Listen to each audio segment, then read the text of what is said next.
Selamat pagi saudara-saudara yang Kristus kasihi. Kemarin saya sudah menjelaskan tentang tingkatan hidup orang Kristen bagian 1, di mana saya jelaskan bahwa untuk menjadi pengikut Yesus ialah yang pertama, orang tersebut harus mengakui Yesus sebagai Tuhan dan Juru Selamatnya, mengakui dengan mulut dan hatinya, dan mengundang Yesus masuk ke dalam hatinya untuk menjadi Tuhan dan Juru Selamatnya. Kemudian yang kedua, dibaptis dengan air sebagai tanda pertobatan. Pada pagi hari ini saya akan menjelaskan tingkat hidup orang Kristen berikutnya, itu kehidupan di padang gurun. Setelah masa-masa yang menyenangkan dengan Tuhan, maka langkah selanjutnya yang harus dihadapi setiap orang Kristen yang mengalami padang gurun kehidupan. Ini adalah suatu masa di mana Tuhan akan mempersiapkan orang yang lahir baru untuk menjadi pelayan-pelayan Tuhan yang dapat diandalkan, pelayan-pelayan Tuhan yang hidup dalam roh. Pelayan Tuhan yang selalu mengandalkan Tuhannya, pelayan Tuhan yang tujuan hidupnya ialah untuk melayani Tuhannya, pelayan Tuhan yang melihat dunia serta isinya hanya sebagai sampah. Seperti Rasul Paulus katakan, aku menganggap semuanya sebagai sampah. Pelayan-pelayan yang selalu hidup dalam kekudusan, pelayan Tuhan yang akan menghancurkan perbuatan iblis di dunia ini.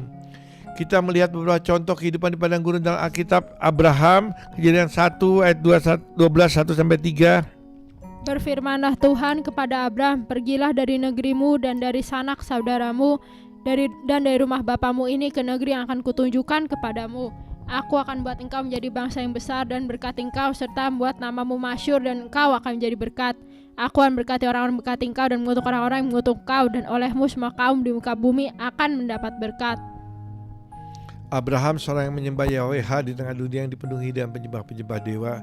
Saudara-saudara, kita tidak tahu kapan Abraham ini menjadi penyembah Tuhan yang sebenarnya, karena bapaknya sendiri tukang pembuat patung-patung. Mengikuti perintah Tuhan untuk pergi dari tanah kelahirannya, dan ia diberikan visi yang begitu hebat oleh Tuhan. Tapi apa yang ia alami jauh dari visinya. Di tengah perjalanannya ia harus tinggal di Mesir sebagai orang asing karena adanya bencana kelaparan dalam Kejadian 12 ayat 10. Saudara bisa baca sendiri. Dan istrinya pun hampir diambil oleh Raja Mesir. Ia juga harus menanti lama sekali sampai Tuhan memberikan janjinya, itu seorang anak kepada Abraham. Ia menantikan anak 25 tahun, saudara-saudara. Di tengah kegembiraan Abraham akan anak perjanjiannya, yaitu Ishak, Allah menguji hatinya sekali lagi dengan cara agar Abraham menyerahkan anaknya buat dikorbankan. Saudara-saudara bisa bayangin, saudara-saudara menantikan anak sama 25 tahun, kemudian Tuhan minta buat dikorbankan. Apakah Anda bisa membayangkan begitu banyak penderitaan yang dialami Abraham dari visi yang diberikan Tuhan sampai terjadinya visi tersebut? Sampai Abraham buat kesalahan, ia ingin membantu Tuhan, ia pikir Tuhan tidak mampu dengan cara mengambil Hagar, seorang budak, menjadi selir yang menghasilkan seorang anak baginya. Ingat saudara-saudara, walaupun Sarah menyodorkan budaknya buat Abraham, tapi kalau Abraham tidak mau, maka budak tersebut tidak akan menjadi istrinya. Di mana sama seperti dahulu anak budak menganiaya anak perjanjian, maka sampai sekarang banyak umat Tuhan yang dianiaya oleh anak budak tersebut. Kesalahan yang dibuat Abraham harus diterita oleh umat Tuhan sampai sekarang. Kemudian yang kedua, kita lihat kejadian contoh daripada Yusuf, Kejadian 37 ayat 9. Lalu ia mimpikan pula mimpi yang lain yang diceritakannya pada saudara-saudaranya. Katanya, aku bermimpi pula, tampak matahari, bulan dan 11 bintang sujud menyembah kepadaku. Suatu visi yang luar biasa sekali, saudara-saudara, di mana semua keluarganya termasuk ayah dan ibunya sujud menyembah kepadanya. Tapi apa yang didapat Yusuf?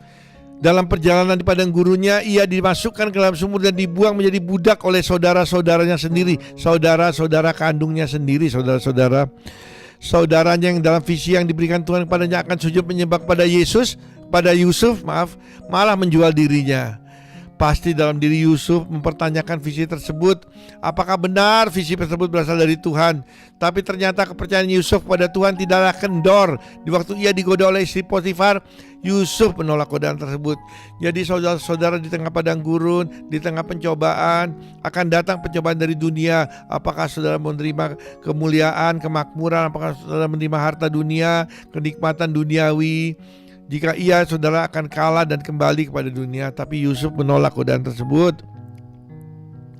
Ia tetap setia pada Tuhannya dan tidak marah atas segala hal buruk yang terjadi dalam hidupnya. Kita juga melihat contoh Musa dalam Kisah Rasul 7 ayat 25. Pada sangkanya saudara-saudaranya akan mengerti bahwa Allah memakai dia untuk menyelamatkan mereka, tapi mereka tidak mengerti. Alkitab memang tidak mengatakan dengan jelas kapan Musa mendapat visi dari Tuhan bahwa ia akan dipakai Tuhan untuk menyelamatkan bangsa Israel. Tapi kita tahu bahwa ia membela saudaranya bangsa Israel, tapi mereka menolaknya sehingga ia harus melarikan diri dan menjadi penggembala selama 40 tahun. Visi yang Musa terima tidak sesuai dengan kenyataan yang ia hadapi. Kini ia menjadi seorang penumpang di negeri orang dengan jabatan gembala kambing domba. Saudara bisa bayangin, dia tadinya seorang pangeran di negeri yang paling besar terkemuka di dunia ini. Kemudian ia sekarang menjadi mempunyai jabatan kepala kambing domba. Saudara-saudara, pada zaman dulu kalau menggembala bukan kayak sekarang di kandang terus kita masukin makanannya ke dalam kandang. Zaman dulu si gembala kambing domba itu akan keliling menempati gunung-gunung apa untuk mencari makanan buat domba-dombanya, kambing-kambingnya, karena zaman dulu masih kosong ya saudara-saudara. Tanah masih banyak yang kosong. Visi yang Musa terima tidak sesuai dengan kenyataan. Setelah Musa berhasil menyelamatkan dan membawa keluar bangsa Israel dari dalam Mesir pun, Musa merasa visinya sudah digenapi. Ternyata Musa masih harus menghadapi kemarahan Tuhan yang lain karena ia I have decided to follow Jesus.